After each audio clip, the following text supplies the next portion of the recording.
Hey, welcome back, everybody. This is Armchair Quarterbacks, Mile High Edition. I am Michael Worth. I am Nick Duran. We have a lot of positive things to talk about this week in the wonderful world of sports in Denver. Rockies opening day, Nuggets phenomenal starting five, Avalanche look like the hottest team in hockey, and the Broncos great draft picks or potential great draft picks, but great moves from a defensive standpoint. So, Yeah, Mike, let's start with liking and subscribing. Liking like and and subscribing subscribe. right here. Like and subscribe. One of these days, we will get it initially Yeah, without that's all having right. to But as practice. long as you guys like us and subscribe to us, we're happy. Stay tuned for the whole episode. We got great stuff like Nick had talked about. And let's get into that Rockies talk, man. Opening day, opening game. We had a chance to be 162-0, and it blew up in our face. Yeah, but we started out on the right foot. We won the first game. To be honest with you, Clayton Kershaw doesn't pitch well in Denver. No, never He has. just doesn't. So I always like when he's on the mound coming against the Rockies at home. The atmosphere was as electric as it could be for 21,500 fans. About half of the stadium was there, but just overall from a weekend standpoint, they looked Bad. they looked exactly how we thought they were going to look. Yeah. They had moments of positivity and where some players came out of the woodwork and like Raimel Tapia, I think as we talked about on episode 1, kind of a dark horse sleeper. I thought he played pretty well, minus he can't catch the ball in the outfield apparently. Yeah, it's always funny because it's like that first month of baseball is not very good. There's always outfielders misplaying balls, infielders balling stuff. It's not very good, pretty much for any team. So I think that's normal. But starting pitching was pretty good in a lot of them. John Gray looked good. Yeah, he threw solid innings. the Marquez looked good in the first game. back to the bullpen, back to those middle Yeah, relievers. there's nobody in that bullpen that makes me confident with any type of lead. There's not one person in that bullpen that I'm like, okay, we got a 3-run lead. We're going to be good.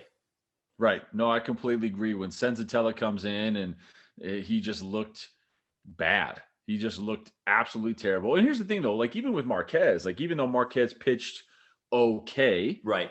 um, he still threw 90 pitches through 6 innings. Right. He didn't get a long start at all. It was not a quality start from a stat standpoint, and that's just a lot of pitches to throw, in the 6 innings. And you look at the very next game with, why am I going to blank on his name for the Dodgers?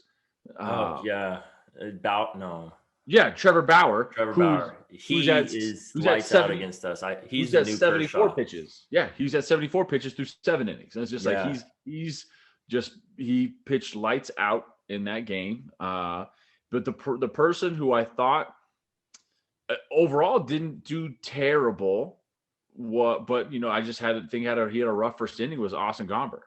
Your boy.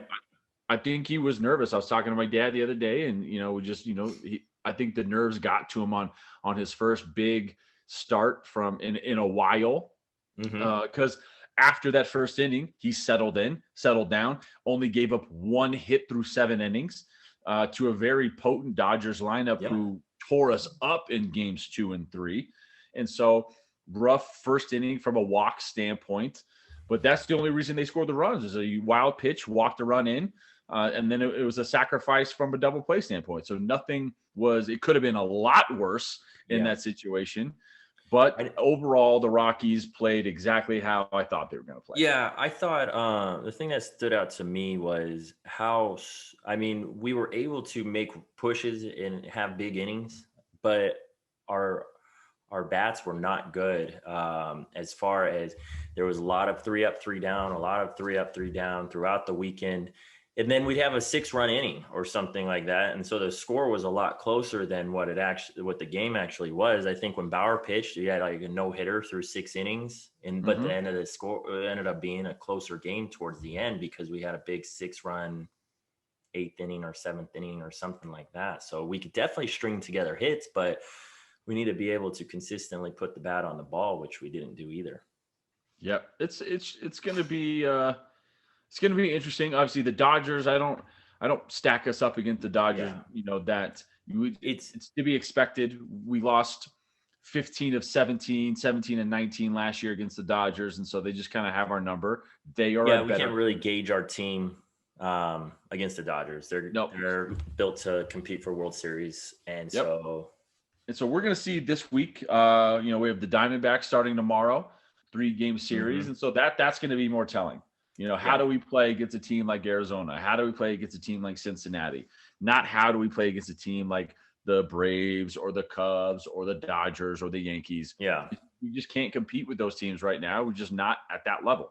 Yeah, the problem is though is I see us splitting most series against all of the non-elite teams. Going back and forward, winning a couple series, losing a couple series, splitting 4-game series with them, and then always losing the series against the good teams. So that therefore puts us at that 90 to 100 loss Yep. for sure. So San that's Diego and the Dodgers are going to give Denver, the Rockies, a run for their money this year. yep. That's for sure. Yeah, and San Diego's that one hurts because they're always bad, and so now they've built a competitive team, so it makes our division even tougher. You can always count on the Giants being good most years, and the Dodgers being good pretty much every year. Mm-hmm. Diamondbacks and the Padres, they go back and forward with us on who's the worst in the division. So now Right. that the Padres actually have a good team, or expected to have a good team, that kind of sucks. Yeah, I mean, and they did it the right way. They didn't have to go out and spend a ton of money. They did make some big splashes with a couple contracts, but the Right. Rockies have as well. But overall, their It's homegrown. payroll is their payroll's middle of the road. It's not Right. blowing anyone out of the water, And and they put together a great team. they got the Machado contract and another big contract. And the fact that with those two massive contracts, they're still in the middle of the payroll as far as team goes. That just goes to show Mm-hmm. you how low everybody else is. Yes. Oh. Man, so we'll see. We'll Yeah. definitely dive into the Rockies a little bit more next Yeah, week. we'll get a lot to talk about now that the season's going. But the big one right here that we wanted to touch base on is that Aaron Gordon trade and how it's playing out. And I'm going to tell you, I'm super, super pumped the way he plays. I'm not going to say he's a better player than Jeremy Grant, but I think he is a better fit to the Denver Nuggets than Jeremy Grant was. He's that guy that plays defense from 3 or 4 positions. And I'm going to be honest, I didn't really know how he played. I listened to the analysts, saw some highlights and stuff, but they were on national TV a lot, so we got to see a lot of games this week. And he didn't lock Kawhi Leonard down, but he made him work for every inch when they played. And he doesn't need the ball in his hands on offense. He's been moving really, really well without the ball with Jokic, with a lot of screen and rolls, a lot of cuts. He moves really well without the ball. So I think he's the perfect 4th option. What did you think? I think it could be one of two things, and I'll get your opinion on this. So Okay. from a Jeremiah Grant to Aaron Gordon, I think Aaron Gordon has a bigger name. And what that comes with is more, I guess, looks from the defense. And so, when Jeremiah Grant steps on the court, does he have a presence where he acquires like a LeBron? I'll use LeBron James as my example, but Right. Everyone knows where LeBron James is on the court, no matter what, at all times. Right. So I think that Aaron Gordon has a little bit higher of a presence than Jeremiah Grant does, which inevitably will help our offenses, which we're seeing is that all of a sudden Michael Porter Jr. is a little bit more open. So allowing him to shoot damn near 50% from 3 over the last 3 or 4 games. He's been lights out too. You have and then obviously with our offense being it's like the easiest offense in the entire league, but yet no one can stop it because of the weapons that we have and in the attention now that Aaron Gordon gets, that pulls from Nikolai, what pulls from Jamal Murray, which pulls from MPG or my MPJ. And so I just think that helps in itself without even him stepping on the floor. Is just that extra presence and that extra body, because no one's looking at Will Barton, clearly. And so he is in our starting five, but no, nobody's in this. But he's not in the scouting report, and if he is, it's right. page 3. Yeah, but To your they look point good. with Grant, I agree. So last year, when Grant signed with us, he was a pretty unknown guy. He was kind of starting to make his way through the league as a second round draft pick. He was length. He shoots a little better than Gordon. But come playoff time is when he made his name. He was the guy we matched up on LeBron and the guy that we matched up with Kawhi. And if I'm being 100% honest, this offseason when he signed the big contract to leave, I didn't think we were going to miss him. That was with me taking into consideration that Paul Millsap was still going to be a formidable basketball player, because last year, Jeremy Grant was the only player with a negative like efficiency rating with Jokic on the floor. That he was the only combination that the offense did worse and the defense did worse. And I think it was overlooked because of how important he was in that playoff run. So I didn't think we were going to miss him, but that was because I thought we were going to be able to fill his role with players that were already on the team. Now, that wasn't the case, and we really missed him. And he has blossomed into a decent player on a bad team. But like you said, Gordon has got a little bit more of a reputation. He's going to be somebody who last night he scored the first 9 or 11 points for the Nuggets, pretty much all on backdoor cuts. They were all assisted shots. I mean, that's the thing, is he just moves really well. Like, they've practiced together all year long, and it's just the chemistry is unbelievable. But they've won all 4 games with him. They won 5 in a row. They had the most wins that they've ever had in the month of March as a team. It was something like 13-3. We moved above the Lakers. They beat the Lakers. No, we're above them in the standings. They went above the Lakers. They beat the Clippers, the Sixers, and a pretty hot Hawks team right now. So they almost choked to the Magic, but they look good, man. They look really good. Michael Porter Jr., like you said, is finally stepping into his role. He's getting a lot of minutes. I think what I wrote down, since March, he's averaged over 30 minutes, and he's averaging 20 points, 8.5 boards. So, I mean, he's really stepped up. I completely agree, and much needed too, because when we first started, he's not a defensive liability right now. He's working hard. He's not a stopper, but he's working hard on that end, so that's good. And Jokic has looked really pedestrian the last few games. He's kind of struggled, and it hasn't mattered. He's done enough. And when I say struggled, he had like 16 points, 15 assists, and 9 rebounds last night. Right. But one off on a triple-double. But but I mean, it seemed like his game was off, but it didn't matter because there was enough pieces to pick up the slack. So that was nice to see.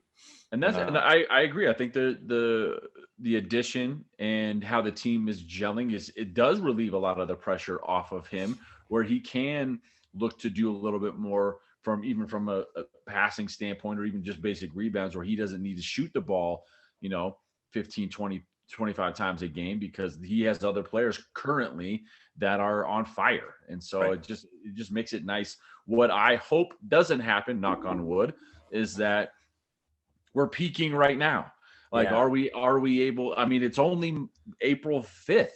Right. And so are we able to maintain this level of output for the next 2.5 months going into June? And if we can, great. We're going to end up with damn near, 61 wins, 62 wins, right around there, and have a phenomenal shot at the West.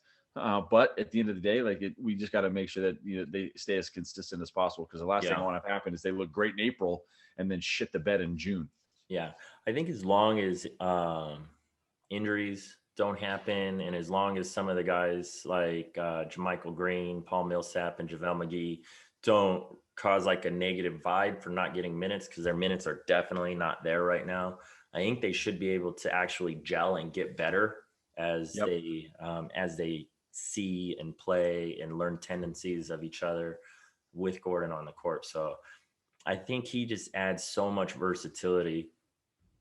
He doesn't even need to score to impact the game for the Nuggets. So. Correct. No, I agree. I think he just adds that extra level that we were talking about earlier, from a defensive standpoint, from an offensive standpoint, that grit, that athletic big man that can go get you 12-12, but it's a value added 12-12. Yeah, I saw. I read an article, and Will Barton had a couple quotes in there. He said that by having Aaron Gordon on the defense, it makes it easier for everybody. So now instead of Will Barton playing small on a 3 and trying to guard a bigger guy, he gets to cover his natural position of a 2. And then Michael Porter Jr. doesn't necessarily have to take the number 1 option as the forward, the big forward. Right. He gets to take the easier role of the forward. So if you got a team with a big forward or a big scorer at the wing, Porter doesn't need to cover him. Barton doesn't need to cover him. They each get to slide into easier assignments that are more fit for them. So it'll be nice to see how this blossoms. I'm hopeful that this was the piece that they needed. I mean, looking at this, we're 31-18. Looking at the schedule, we got Detroit at home, should be a win. San Antonio at home, Boston at home. Of those 4 games, we should win all 4 of those games. Yeah, we don't play a lot of playoff teams for the rest of the season. We had a really tough schedule at the beginning. I was going through it. There's not a lot of playoff teams coming up. So right, the only team that I'm looking at is maybe Wednesday, April 21st, we play at Portland. But up until that game, it's a pretty easy schedule where it's not far-fetched to win 8 out of 9 in stretch, and really start to separate yourselves. And then obviously at the Lakers on May 3rd is going to be a big game. But to your point, looking at the rest of the schedule, there's an option, there's a really good opportunity for us to win 90% of those games. Yeah, the only team that gives me concern come playoff time is a healthy Lakers team. I think that would be the only team that we don't match up well against. So hopefully they don't get healthy, or hopefully we don't come into we're separate, but we'll see. Yeah, I mean, like if we're 5 and they're 4, or vice versa, then we won't see them until the conference finals. Right. So they'd have to go through Utah. Yeah, and that would maybe, I don't know how they match up with Utah, but Utah matches up pretty good against everybody but Denver, it seems like. So, right. So talking about another hot team in Denver is probably a little hotter than the Nuggets right now. The Colorado if you could even believe that, but yes. Yeah. What a phenomenal streak they are on. We were questioning them for the first probably 3 weeks of our podcast. And I think Nathan McKinnon listens, and he talked to his team after he listened and told them that he doesn't like that Nick and Mike talk shit about the Avalanche. Grubauer has been listening because he's not happy about our goalie calls and us wanting a new goalie. He's looked pretty phenomenal. But they're on a 14-game point streak right now. It's tied. I think I read it tied the Avalanche, their longest streak in Avalanche history. I think there's only 2 ties in it. I think it's something like 12-0-2 or something like that. It might be 11-0-3, but that's pretty impressive because, like you said, when we were talking about them, they were 15th or 16th in points. They were not looking good. They were mediocre at best. I just pulled up it the other day. They're 2 points back from the lead in the league, not just in the West, and they are 2 games less played. Did Tampa Bay win? Because last time I looked, there was 54-54. Yeah, they won. So it's 56-54. Okay. But they got 2 more games than us. Oh, it was Florida, not Tampa Bay. Okay, Florida okay. Bay. Yeah, so I think there's 56, 54, and 54. So Tampa Bay is probably 54 also. But to your point, Tampa or the Florida Panthers have played 2 more games than the Avalanche. The crazy part about the Avalanche too, and how cool this streak is, or these last 10 to 12 games, is that we have given up the least amount of goals in the entire league. Mm-hmm. We have scored the most goals in the league. We take the most shots out of any team in hockey, and we actually give up the least amount of shots. So that's just saying that our defense is gelling as best they possibly can, and it's a really cool thing to be a part of right now. I put money on the Avalanche at the beginning of the season. So that's looking pretty good right now.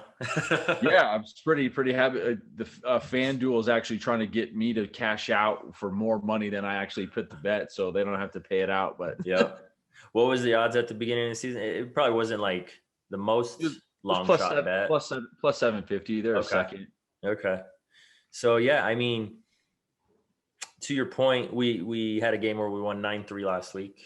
I'm gonna let you pronounce his name. He had a hat trick in the first 9 minutes of the game. His name was Jonas. Jonas D. I'm gonna call him JD for short. Yeah, let's go with that. JD had 3 goals. Like the first 8 in minutes. the first 9 minutes. He's only scored before that game. He had 12 goals on the year. So everybody's clicking. Everybody's moving the puck well. Everybody's scoring. Everybody's shooting. Everybody's defending. And like I said, Grubauer is he's been great. And I think, getting our defensive healthy has made a difference. It absolutely has. Getting Cale Makar back from injury, he just controls the puck, better than anyone else I've ever seen from a power play standpoint. Yep. Our power play goals have increased tenfold over the last 15 games. Yep. We definitely take advantage when they're given, and so it's just a really cool thing. But then again, I think it takes pressure off of Grubauer. Yes, he's been on a hot streak, stopping everything that's shot his way for the most part. But having a better core defense that doesn't put a lot of pressure on their goalie, makes better decisions, takes better angles, just makes better plays, kind of just helps alleviate some of that pressure to make a little bit more relaxing, play a little bit better. Yeah. In saying that, with the trade deadline coming up, I would still like to see a backup goalie because no, we got one. His name is. Did we get a second one? Because the first one was no good. No, I'm just joking. We got Johannesson. That's the guy we got last week or week before, right? And he can't figure out how to win a hockey game. We need I know we got him, but we need a legitimate back. He needs to go down to the AHL or something, just get him more games than under him. Maybe he's a long-term project, but he's not ready to be a backup goalie on a contender. I completely agree with you right now. He's just not good. I mean, we're losing. We're losing right now, 1-0 to the Wild. So, okay. Well, we got another 4 goals in us before that game's over. So let's hope. I mean, we normally have Minnesota's number, so it's. Yeah, I mean, like I said, it's 14-game point streak. So if they do lose and don't get any points this game, it's okay. I'll forgive them, but we'll have to go on another 9-game point streak following. So. Yeah, no, I agree. Man. Other than that, Broncos was pretty quiet this week, but it does look like we're settling into lock for 2021-22 season. Yeah. It's unfortunate. The draft has shaped up where it's almost guaranteed that the first 3 picks are going to be a quarterback. I just can't see giving up all that draft capital to move up to the 3 spot to not pick a quarterback. Mm-hmm. So 1, 2, 3 is quarterback. You're looking probably at Trevor Lawrence, BYU, Zach Wilson, and then either the guy. I mean, he's jumping up the board for everybody. Trey Lance is falling, and he can actually fall to us at 9. It's looking like, but. Would you take Trey Lance? Oh, no, I'm sorry. Trey Lance is jumping up the board. You're talking about Justin Fields. Justin Fields is falling down, and he actually might go to 9. And if that happens, I think you have to take him. You absolutely have to take it. But here's the thing, though: is he going? Is his draft capital falling because of the one report that came out where he said like his work ethic is kind of low, but yet then people come to his defense and saying, hey, like no, that's inaccurate. He studies all the time, like he's a team player. It's hard to say, and I don't know, and things happen crazy through the draft process and the interview process, but Zach Wilson's pro day was super hyped. I mean, he looked good. He was putting throws on the money, but Fields' pro day looked just as good. Mm-hmm. and he really is. He's falling. I've heard as low as like the third round for Justin Fields. No way. No Yeah, way he falls in third round. no, I agree with you 100%. I've heard as high as 3, but I've heard as low as the third round on some of these expert mock drafts. But Would you get that from like the Huffington Post? I have no idea. I mean, yeah, it's not going to happen. He's not going to fall past 15. But the fact that I think he could be the best quarterback in the draft, and that he can potentially fall to 15 is pretty crazy. Trey Do you Lance, think? I go ahead. I was like, do you think that he's going to be the best quarterback in the draft? Do you honestly think he's going to be better than Trevor Lawrence? I mean, it's hard to say. Trevor Lawrence, supposedly the greatest quarterback since Andrew Luck and John Elway, highest draft grades, up there with those two people. Mel Kiper, all the gurus have him as one of the greatest college prospects ever. So it's hard to say. But in saying that, I mean, I thought Clemson had a better team than OSU did. And I thought OSU fed off of Fields, and when it came time for Lawrence to produce in the national championship game, he didn't.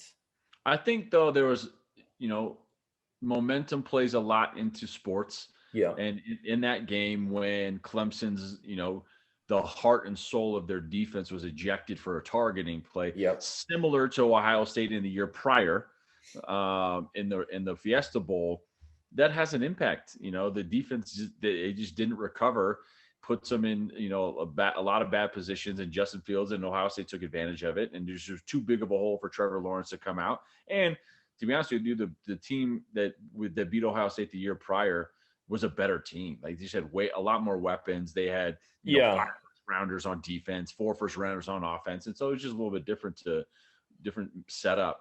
I do think that the mock draft experts and the Mel Kipers of the world can be at times full of shit. And I mean, Ryan Leaf had a really high draft grade as well, and I think he's selling Toyota Tundras in San Diego somewhere. A lot of those guys had Ryan Leaf higher than Peyton Manning, and I mean, and to the point of Trevor Lawrence having the highest grade since Andrew Luck. Andrew Luck was never, in my opinion, elite. He was a very good quarterback. He never got to that status of where everybody assumed he would be coming right out of college. Now, injuries. Do you think it's a hair thing? I mean, Andrew Luck had that nasty beard, and I don't know. I think there's got to be flowing hair. Yeah, I think it's just basic human hygiene. It just did you know and shave. I mean, like Chuck Nasty, like his beard is nasty. I hate his beard, man. It was like, it was cool when it was like there, when I was like, I can't. It's like the weirdest, like obviously like that's his image now, and he like keeps it up because like that's how he's recognized. That's because the funny part, if he were to shave his face and cut his hair, he'd be recognized as the worst outfielder in baseball. But because he has this nasty beard, did you know that his beard has like more poop particles than they live in the beard? I read that article the other day. Like, your beard is like just full of poop particles. It was like he has poop on his face. That sounds awful. I don't know how that. I mean, it's ridiculous. It's just. I probably would have stopped reading that article halfway through.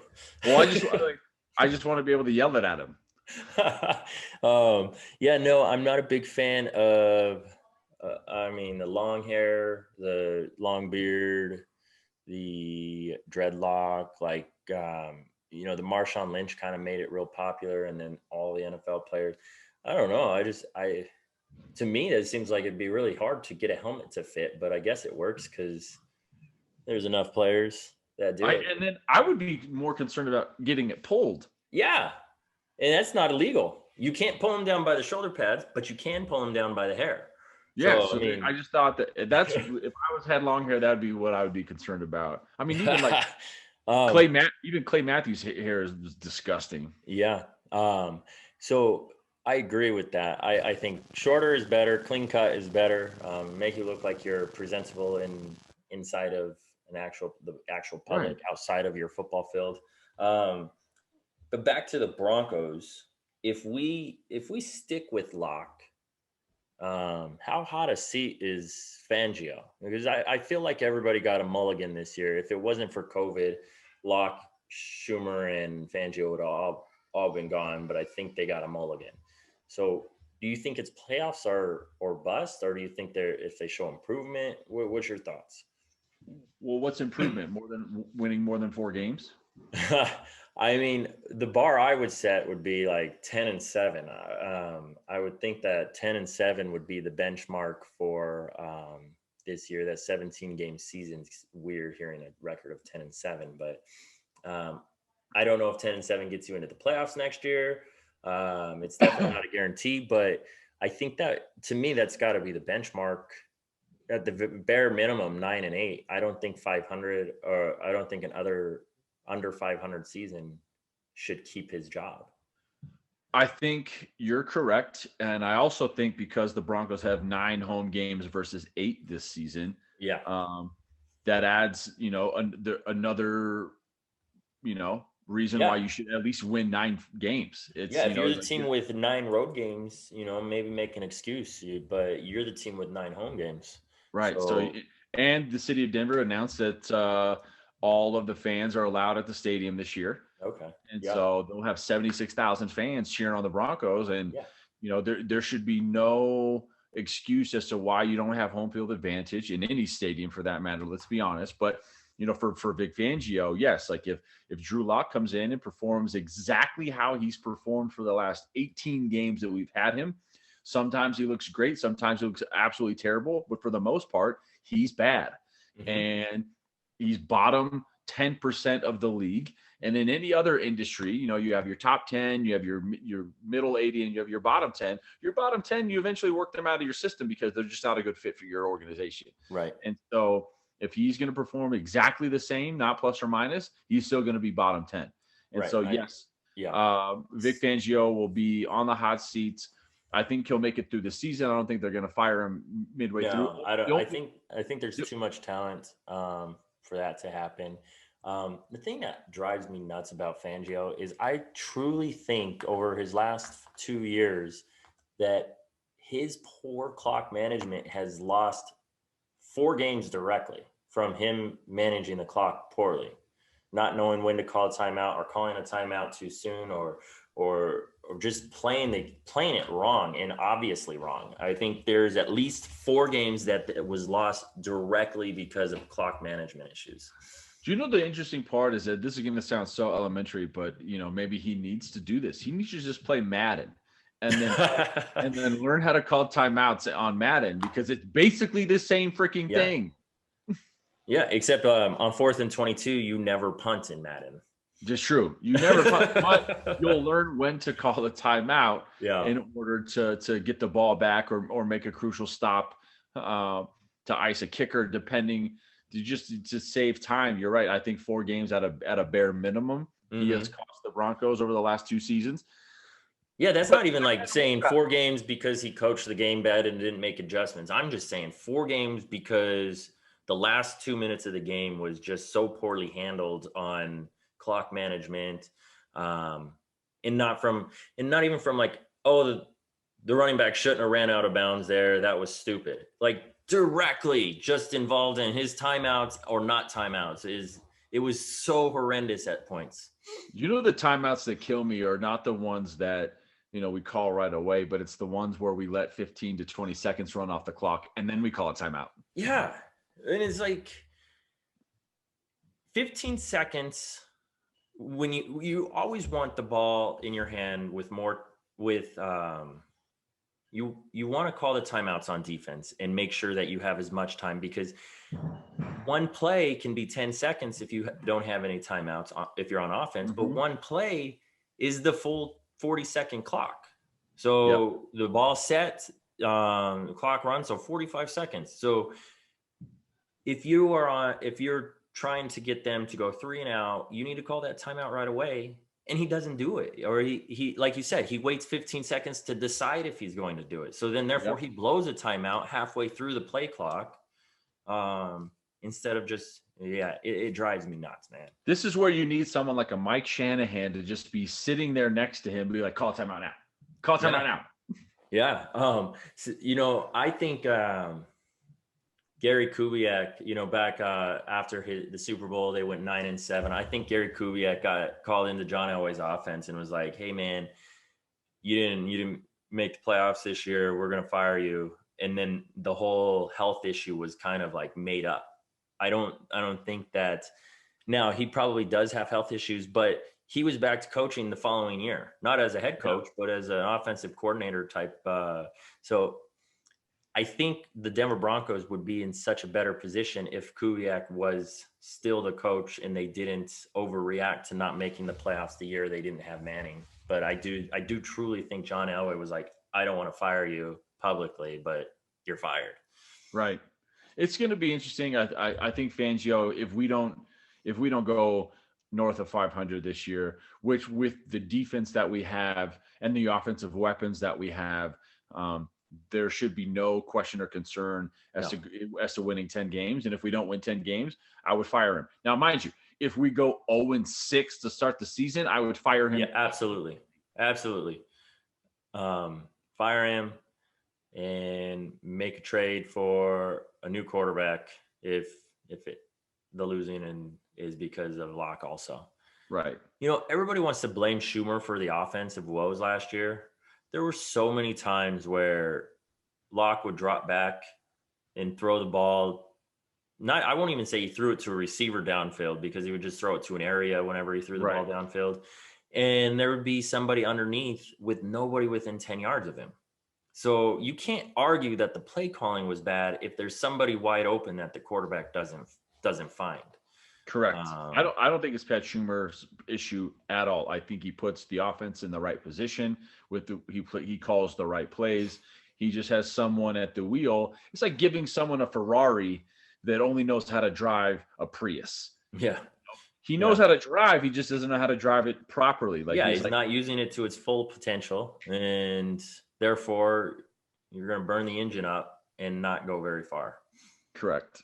But I think we covered a lot of good topics. Yep. We want to remind you guys to like and subscribe again. We'll be back next Sunday for some more great news in Denver sports. Hopefully some more winning streaks and some more big news. And we're getting close to the draft. I think we'll dive into the draft a little bit next week. So yeah, dive in the draft, and then we're going to try to get a special guest on next week. Yep. So stay tuned for that. But it'll be really exciting to have her on the show next week. So stay tuned. Sharing is caring.